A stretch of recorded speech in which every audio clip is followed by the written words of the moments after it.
to the Eating at a Meeting podcast. I'm your host, Tracy Stuckrath, dietary needs expert, certified meetings manager, certified food protection manager. I have searched the globe to find people and businesses who are creating safe, sustainable, and inclusive food and beverage experiences for their employees, guests, and communities. In each episode, you will find authentic conversations about how food and beverage impacts inclusion, sustainability, culture, community, health, and wellness. I know that sounds like a lot, but we're going to cover it all. Are you ready to feed engagement, nourish inclusion, and bolster your bottom line? If so, let's go. Hi, everybody. Tracy Stuckrath with Thrive Meetings and Events and Eating at a Meeting. We are live today with my friend, Kathy Hester, and I can call you my friend. I've met you multiple times now, online and in person, right? She is a plant-based. Absolutely. Yes. She is a plant-based chef, cooking instructor, author of 11 cookbooks. I met her in person the first time when I took a class on how to produce a show live, on the internet, because she does it all the time. So we're here to learn from the expert in all things plant-based as well as potentially cooking classes. Hi, Kath.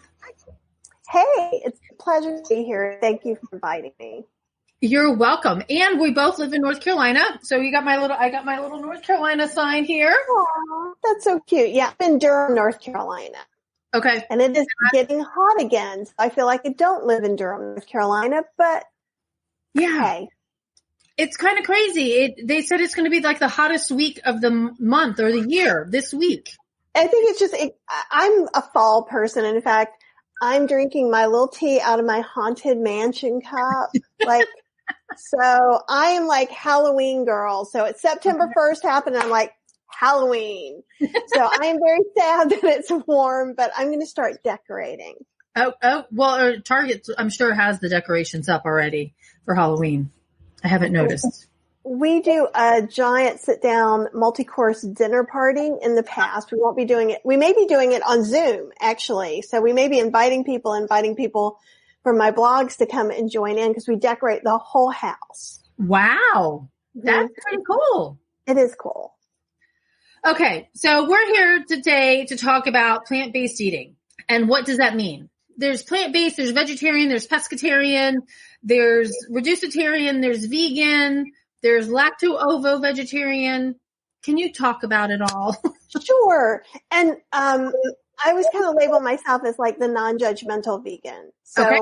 You can ask me these questions and I'm not going to just yell at you about what you're doing. We can just talk about it like normal people because, I became vegetarian in 1983. So I stopped eating meat then, but I still ate dairy and eggs. And then it's probably been about 8 or 9 years now that I've been vegan.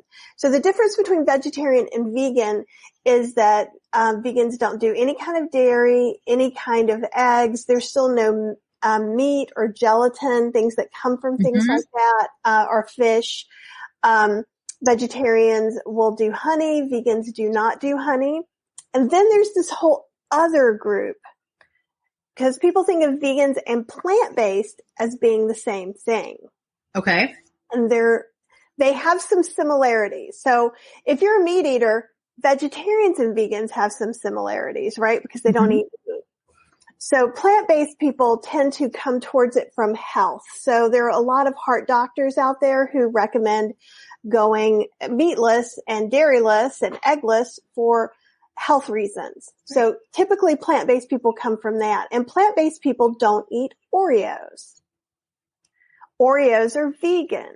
They don't have any dairy. They don't have any meat. They don't, a long time ago, you couldn't eat Oreos because they had lard in them. So when I was a vegetarian, there was a time that Oreos were not that, but now they are. So vegans, and I consider myself kind of vegan plant-based. I'm a mix. I came to it, because I didn't want to eat animals. Your views are yours, and I'm not trying to press that on you at all. So I kind of came at it from that view. And then I thought, well, being healthier is a good thing, right?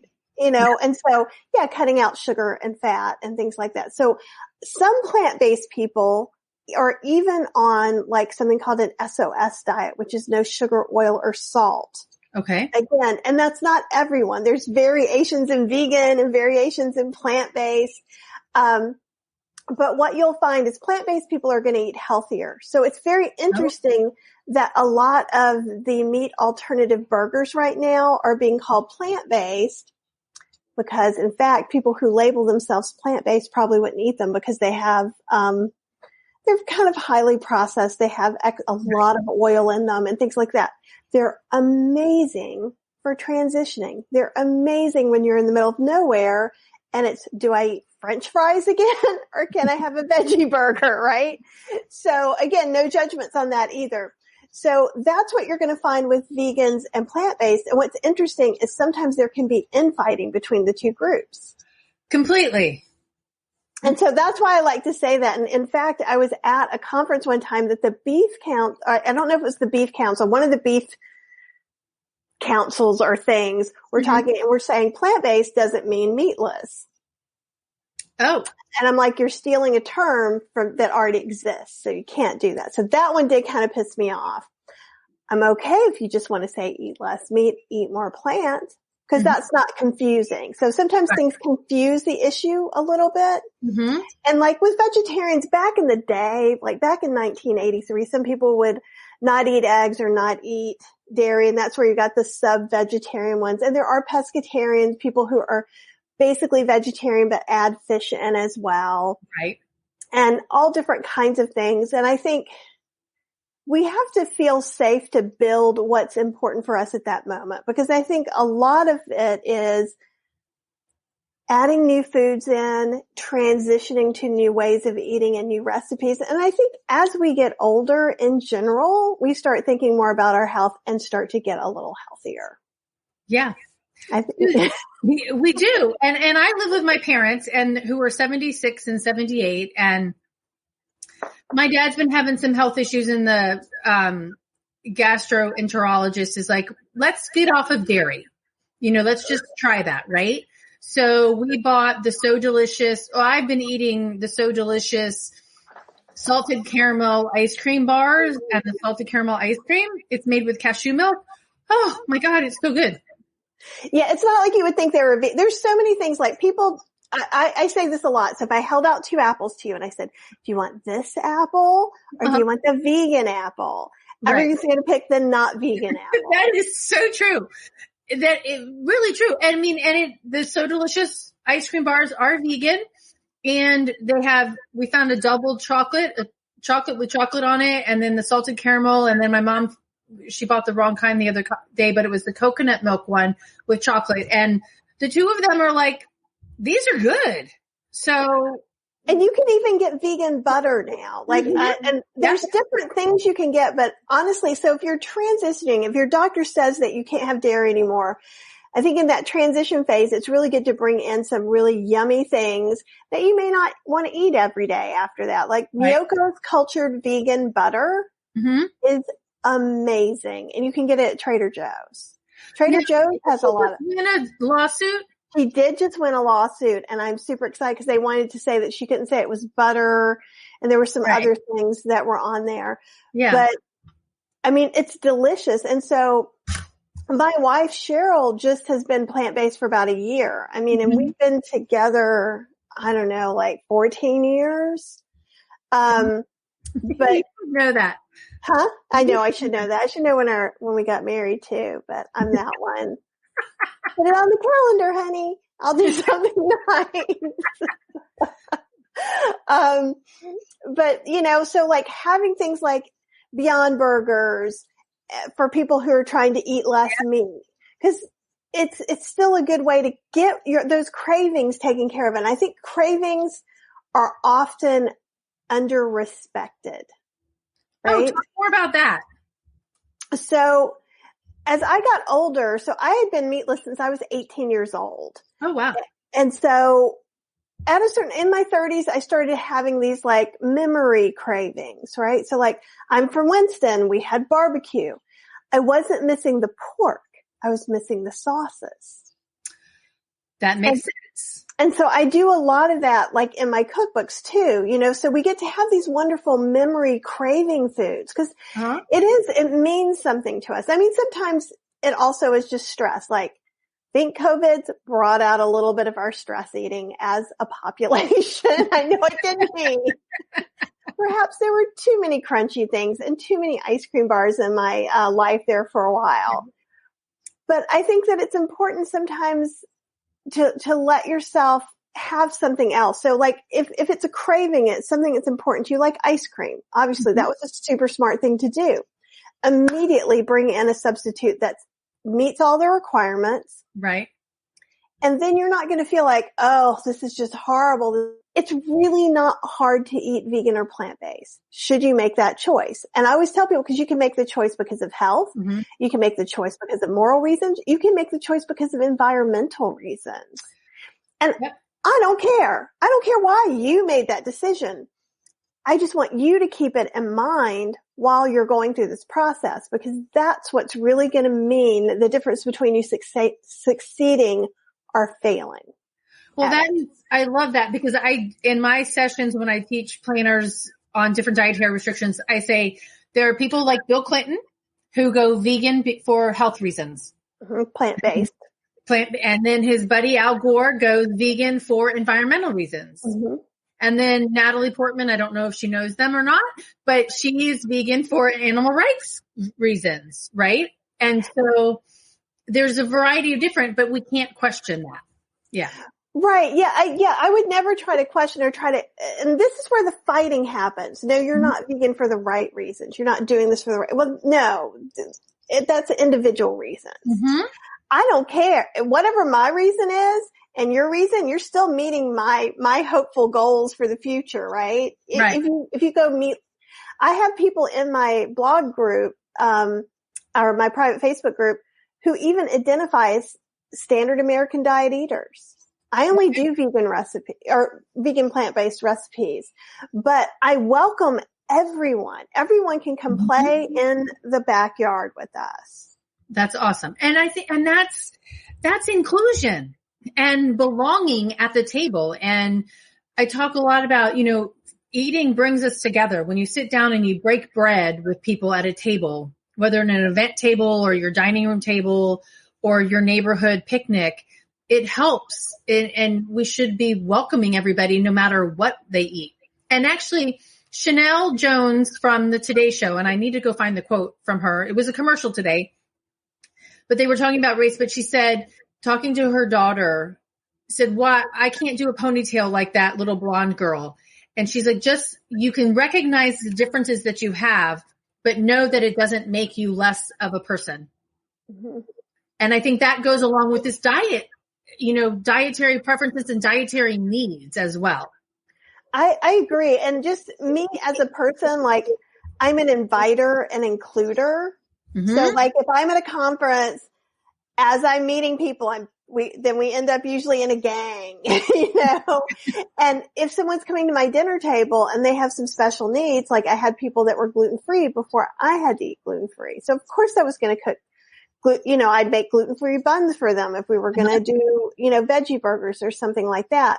Because what you want to do as a host is you want to recognize each of those people. I mean, there's certain limits to that, and it depends on what you can do. Like if you can't make your own buns, buy some buns, or you may have to do some label reading because things get hidden. Like you think, oh, bread, it's gluten-free. It's probably vegan. No, it's not.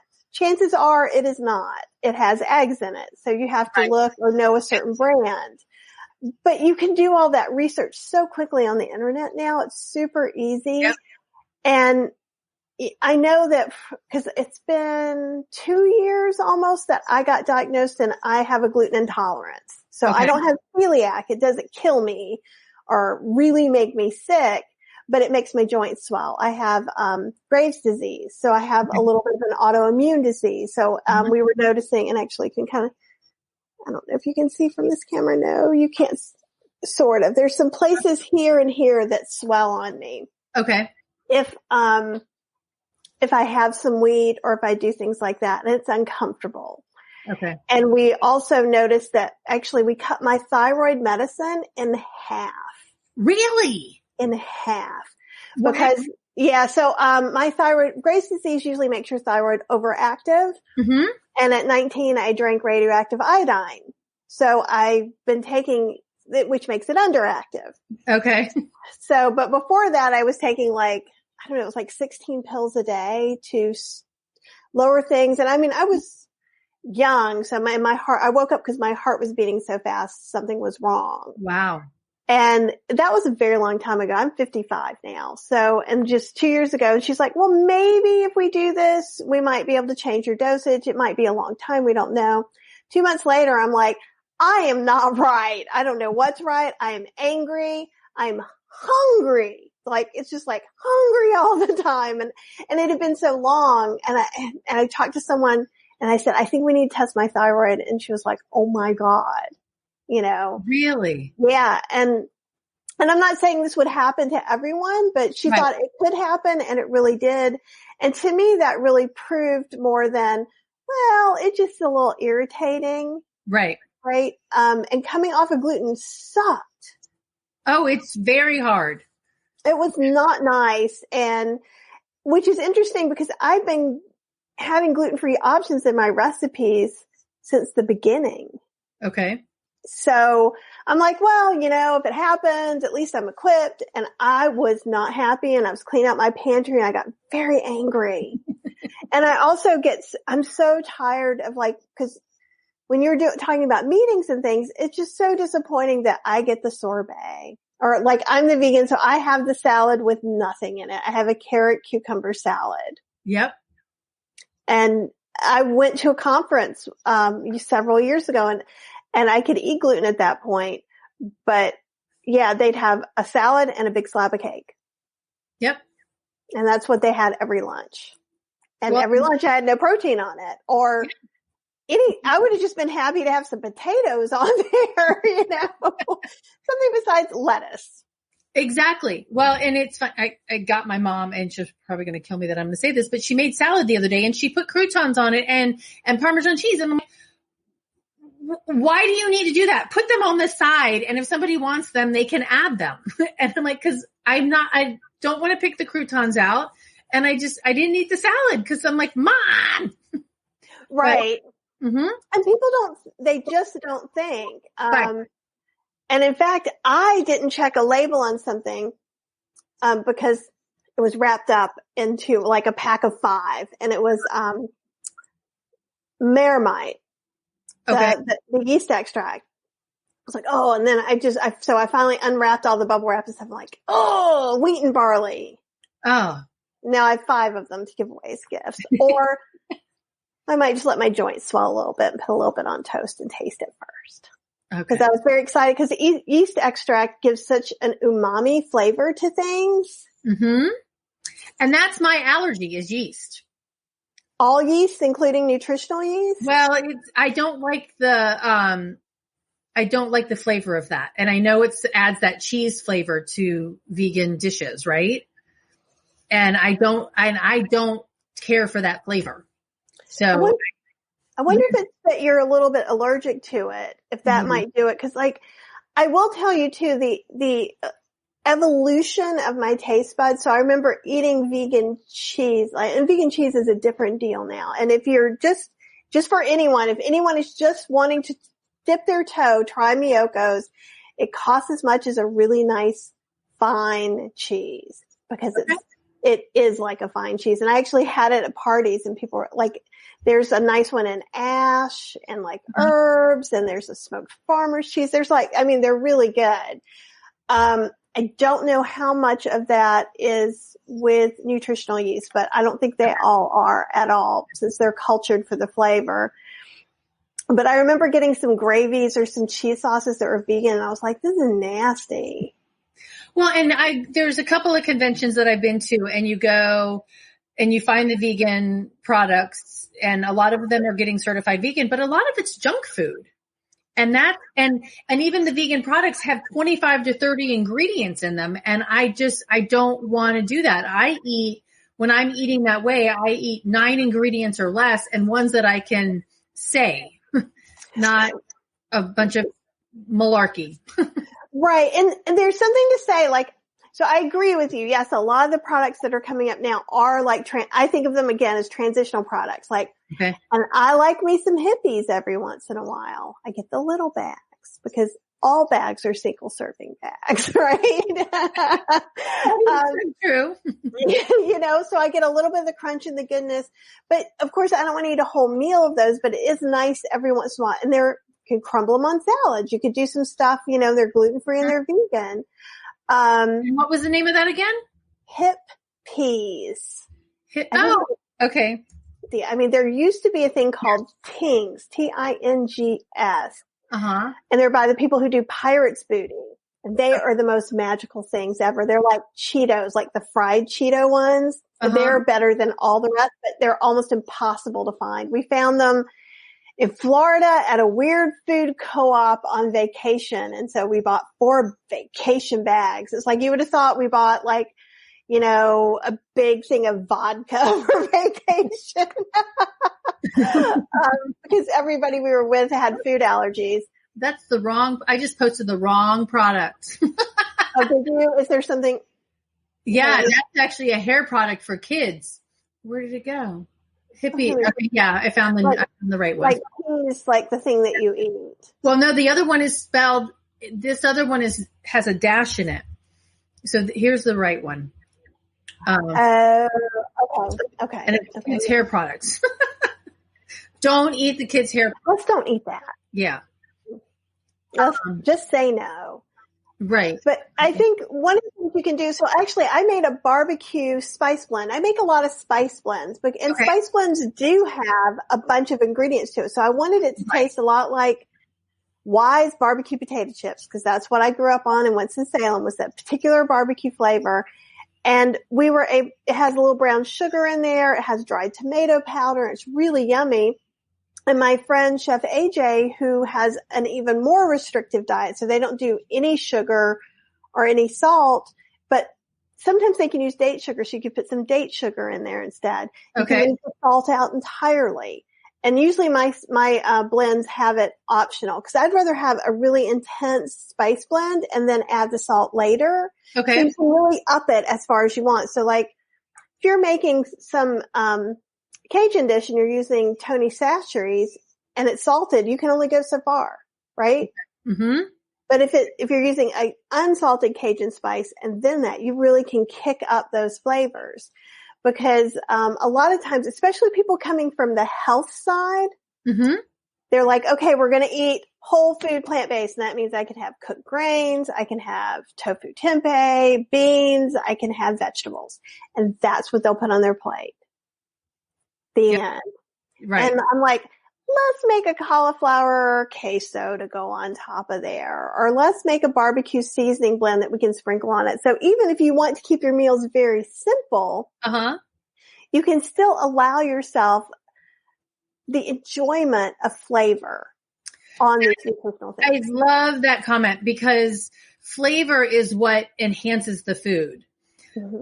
Okay, so we're talking about meetings. There's not a lot of meetings happening. Somebody posted a couple of people posted pictures from some of small events that they've gone to in the last couple of weeks, and they're box lunches, or something like that. So what can a meeting planner, have request for a box lunch for a vegan besides your salad with carrots and cucumbers? Right. So, and I can tell you this story. So I was at the Idaho Potato Commission blogger conference a few years ago. Okay. And I really rarely complain about any food, but I wanted to make sure they did not get charged for this box lunch.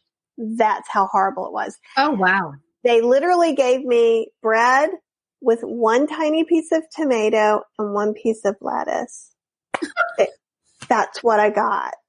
With an apple and a little thing of potato chips. And like, you are not paying for this sandwich. Wow. Because it was not a sandwich. They could put some hummus on there, you know. So like, if you're not it's always kind of nice in a meeting setup if you can try and make things gluten-free and vegan. And I know it works well a couple of different ways. And I know the meat eaters who are gluten-free get mad, and the vegans who aren't gluten-free sometimes get mad.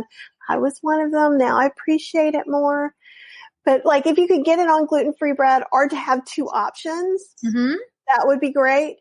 Or, so like you could do maybe like a Mediterranean platter with some hummus, a little, maybe red pepper hummus, baba ganoush, some olives, some carrot sticks, cucumbers, celery, and have some pita or not.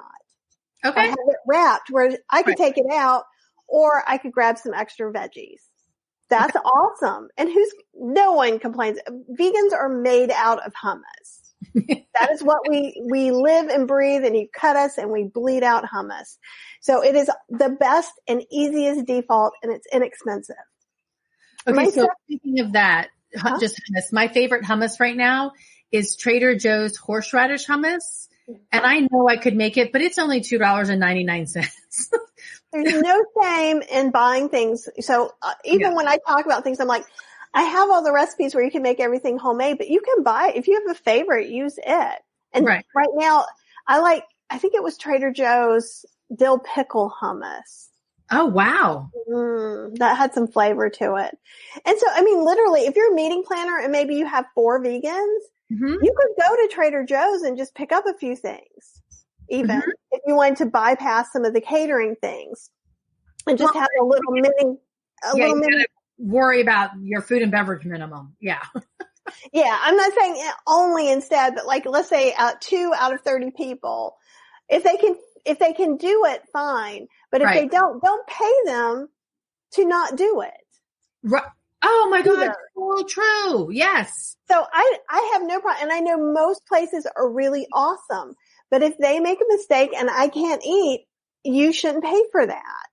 And you should make sure that you take it up. Cause like if you got something that like, let's say the meat was burnt on the sandwiches and no one could eat them, you would go back and say, they couldn't eat these. You have to take these off my bill. Right. You need to do the same thing if they're giving somebody, or if like they give a gluten-free box that's not gluten-free, then they have to eat that at that point. Okay. So PSA, event planners that are watching this, she's got a fabulous point. I mean, and I always say in my teachings is like, you need to do follow up. You need to call Kathy and say, hey, how was your meal? You know, because you want to know what their meals were like, you know, to make sure that they got what they needed, especially if she was going to die, you know, had an allergic reaction or something. But that also shows that, hey, you gave us a carrot or you gave us a sandwich with one piece of lettuce and 1 tomato. Don't pay for it. Okay. And PSA. I think Kathy, that's a great recommendation. Yeah. And chances are the head chef, wherever you are, didn't have anything to do with it. Probably and this is the only way they're going to know to train their people properly. So again, I didn't take that as a malicious thing towards me. Right. It's just, you know, and it's an opportunity for you to train these people so they can be the best people for you to go to.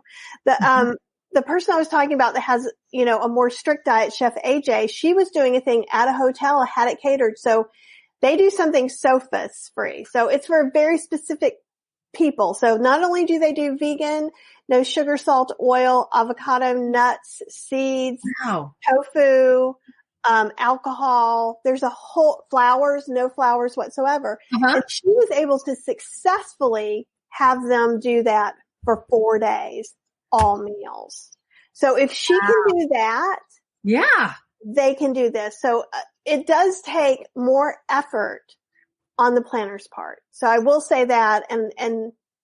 But what should happen from that is the people who do have food allergies should be much more loyal to you.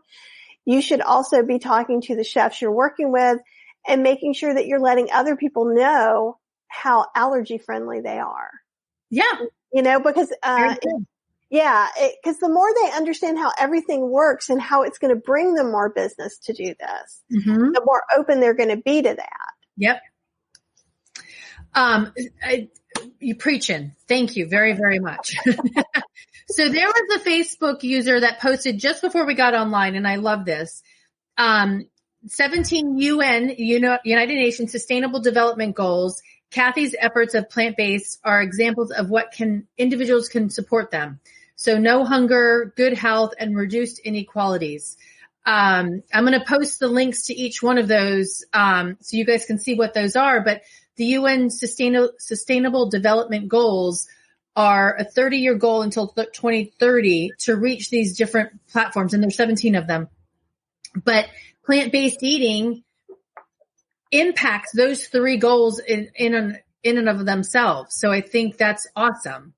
And I'll find those links and send them to and post them so everybody can see them. But here, actually, there's just one link and you can see all of them. Where's my mouse? Okay. And it's zero hunger, good health and well-being, and reduced inequality. And I want to talk about that because something you said just before we got on is this is reduced inequality that was within and among countries, but it was the good health and well-being statement says ensure healthy lives and promote well-being for all ages. One of them was about disabilities. And food allergies are considered a disability. Oh, there it is. No, I don't remember which one it was under, but food allergies are a disability under the Americans with Disabilities Act, because eating was named as a major life activity. So making sure that we're all equal in what we're eating and what we're providing is really important when you're creating an event. And that totally makes sense to me. And they're expensive. So if you're asking, a hotel chef to use that, it's going to drive your bill way up. Whereas you probably could get a black bean burger, or you could help them give them a recipe they could make. Right. I want to jump back a little bit because you were saying what could they provide? And another thing that just is a great universal thing. And I've seen this, it was at the International Housewares Show, obviously not this year, but last year they did a blogger conference, and they had a beautiful quinoa salad. Yep. Which is a really great level playing field because meat eaters can eat it as a side. Gluten-free vegans can have it as their main course. So it had beans in it. It had vegetables. It had a nice, light, not dairy or egg dressing. It was just like a vinaigrette of some kind. And I had salad that I could put that on salad. Other people could have put it on a sandwich or bread. There was just different things. So if you think of one thing that everyone could eat and like triple it, right? Cause then, have that. And then if I have some hummus and some veggies to go with that, that's awesome if you're doing a buffet, but you can also do those in little cups and lunch boxes. Yep. Too. And I know not everyone's big on this, but I am big on that piece of fruit, especially not a pear that's crunchy, but like an apple or a banana, something that oranges are really hard to eat. Yes, they are. But something that someone can snack on later is super helpful, especially then if you're coming back out with a coffee break that's probably going to have cookies. Right. That a lot of people can't eat. So and actually, if I remember correctly, they had gluten-free vegan cookies, I think, too. Oh, well, wow. They did a really good job. And that was the Housewares show? Yeah, it's like several football fields of it in Chicago. It was huge. Yeah. And it was amazing. But the blogger conference was quite small. It was probably only a quarter of a giant ballroom, so it wasn't that many, maybe a couple 150 people maybe were there. Well, I just posted because you mentioned quinoa. I made this a couple of weeks ago or a couple months ago. Quinoa taco meat. Kathy, it tasted just like hamburger meat. It was amazing. And my mom and dad had hamburger meat and I made that and it tasted just like a regular taco. It was awesome. And there's actually, I just did a burger for the Idaho Potato Commission last week. It's a chili pepita potato burger.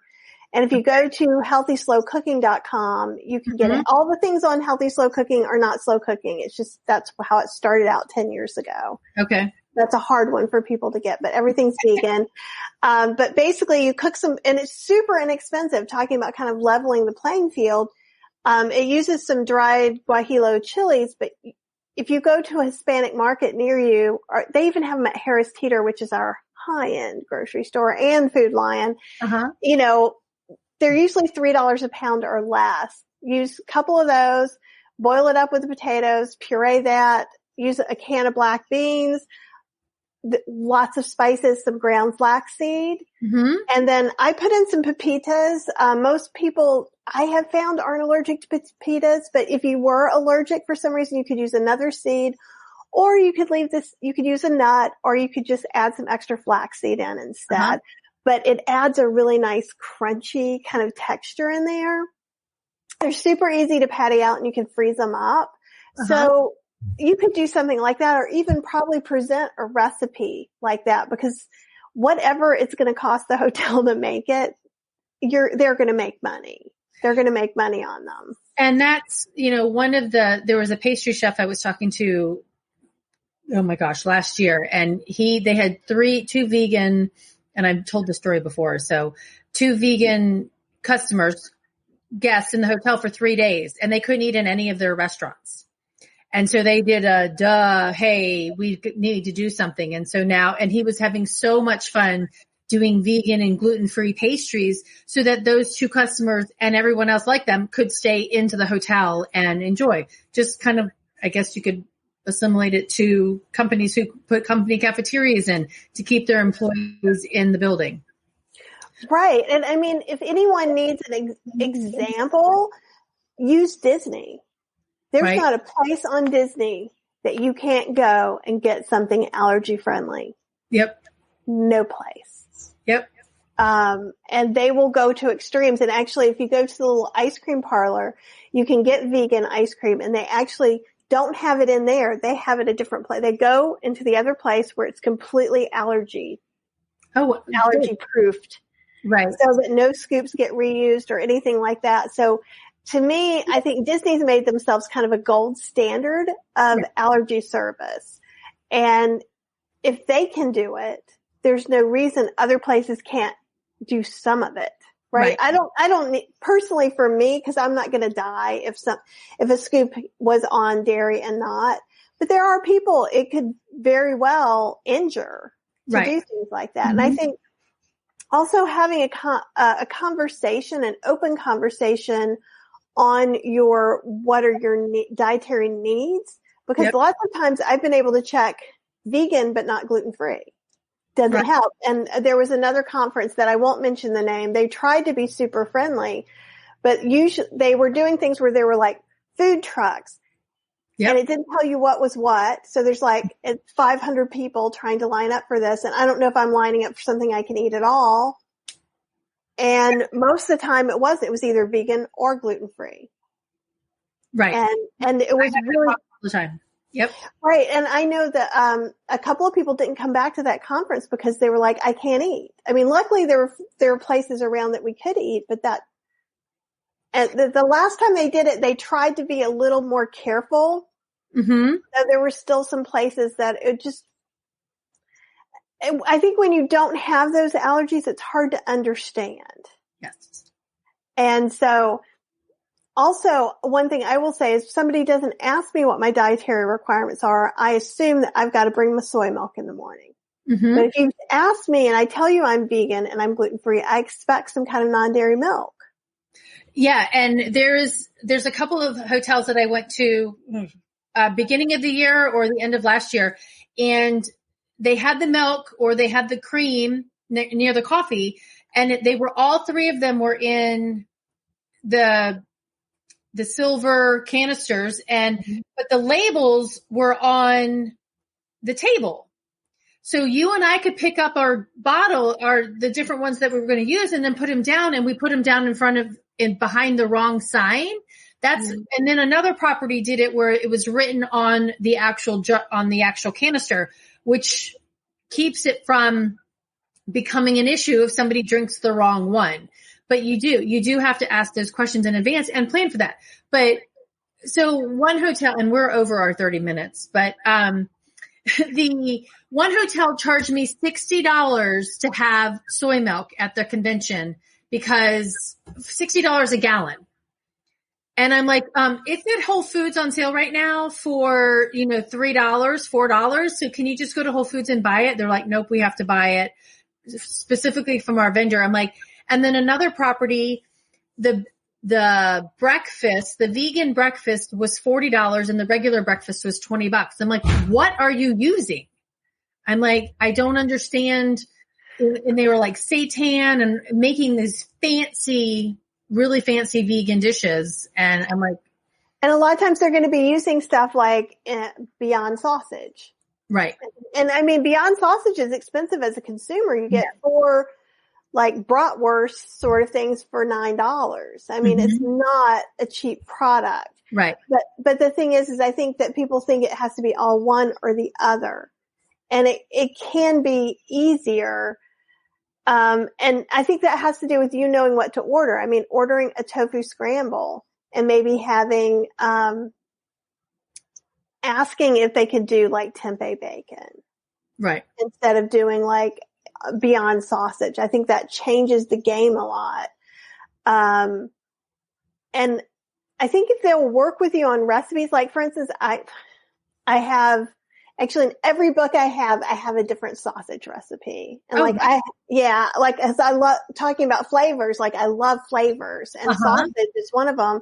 So from the Outrageous book, I have steel cut oats that I cook and kind of spice up and dry out a little bit, and they're crumbles. So you can use them on pizzas, and you can make pepperoni crumbles from them. And so you can kind of look at that too, like, cause I think last year I made a potato oat sausage, breakfast sausage with chia seeds, I think. In the Gluten-Free Vegan Cooking in Your Instant Pot, which is the book that came out earlier this year. I have that. I didn't do a sausage, but I did veggie dogs. So, because one of the things is like a lot of times it's either all soy and kind of processed, and this is like mashed beets and potatoes and carrots and different vegetables with some gluten-free flours that then you steam like you would seitan. So for those of you who don't know what seitan is it's wheat gluten. So back in the 70s, people used to take whole wheat flour and they would rinse it until there was just this gluten-y stuff. Now we buy powdered wheat gluten and we just mix it with water because we're awesome now. All right. So I'm going to say we're at 3 minutes. So we're going to stop at 45. One of the things that you do that we haven't talked about yet, and we've got meeting planners listening to this. So, and I know in a couple of posts, different Facebook groups, people were talking about that because people are doing that. Can you tell us about what you do and how best to do that with the attendees? There's a lot of different ways you can do it. I can tell you how right now I run my classes through a class platform called Podia, Podia. There are a bunch out there. There's Teachable, Simplero, Thinkific, Kajabi. There's all these different ones and reasons to do these or versus those. Podia gives you a little bit of email capabilities. It also lets me, set up webinars so that I tape my classes live. Okay. So I want audience participation. I want people asking me questions. I think that makes the class so much more valuable. And especially then I'm right there for everyone to answer it. And I think that's a little easier than looking through threads.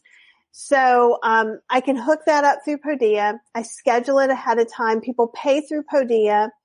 Then I just come on, I do my class. I download it. I put it over on the Podia under the course along with the recipes. And then I sell it ahead of time, but then I also sell it after it's been recorded. People can still buy it. But they can hire you to do a cooking class for that, have a group of people listen in. Yeah. Okay. Sure. And, I would prefer to do that online than in person. I've done them in person a couple of times. And usually if people are buying you for their friends, they're not listening to anything. And honestly, I should have just sent some pre-made food over and let them have fun. Yeah. And it's not that I need complete attention, but they were just kind of getting drunk and doing their thing. And I'm like, that's fine, but I'm not a caterer, you know? Yeah. But doing it online also, it allows everybody to kind of get together. So if somebody wanted to hire me to do a Zoom class, they certainly could, and we could do that and save it and things like that. Typically right now I run 2 a month. I have a membership called Kathy's Cooking Club, which gets you access to all the classes. And, it just recurs. It's like $50 a month. And then we get some bonus Zoom calls and things where they can ask me questions. Traditionally, classes cost $35 each. So, I mean, it's still not, I'm not trying to get every penny out of everybody. I want everyone to be able to learn. Awesome. Okay. So to end this, because we're now at 12:45, one final question. I'm going to post all of your links that you have. But who would you want to invite over for dinner? Absolutely anybody, right? Absolutely anybody. Today, it would change day to day. But I think today it would be RuPaul. Okay. RuPaul is a huge inspiration to me. And in fact, before I do lives and classes, a lot of times I listen to his music. Those of you who don't know, he's the reason you know what a drag queen is. Yeah. And in the 90s, he actually, in drag did a MAC makeup, campaign. So he's made history, and he does RuPaul's Drag Race. But I just find him so empowering. He's all about digging down deep to what you have and showing it to the world, you know, and I would love to talk to him and just learn. You know, he's just done so many things, and he's a marketing genius. And do you know what he eats?